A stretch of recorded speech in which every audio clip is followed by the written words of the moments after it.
So I did a demo here last week, and I don't know if you can see it on camera, but this is where I did the demo.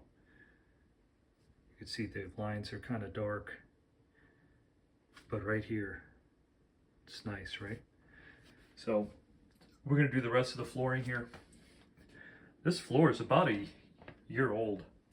So obviously, see what it looks like there where we clean.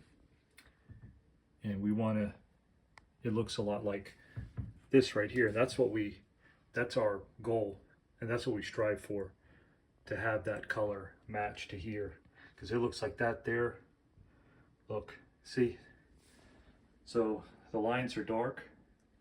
Typically, I don't like cleaning these type of grout lines. For one, they're too narrow, so they're very difficult.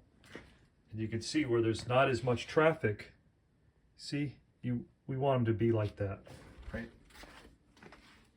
Or similar to this.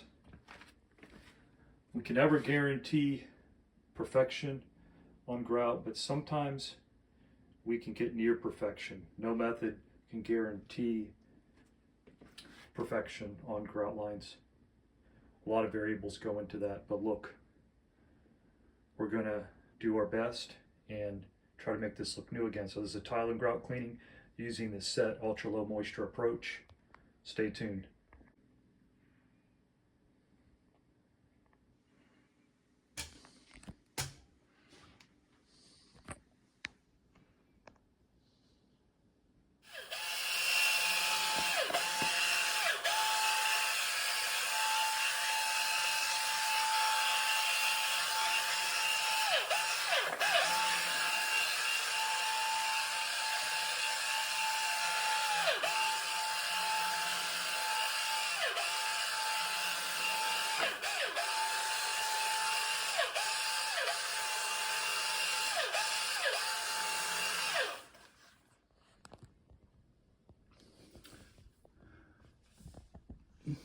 So all the lines look dark now just because we cleaned them, but as soon as they start to dry, they're gonna look really good. We're gonna do a little post buffer right here in just a moment.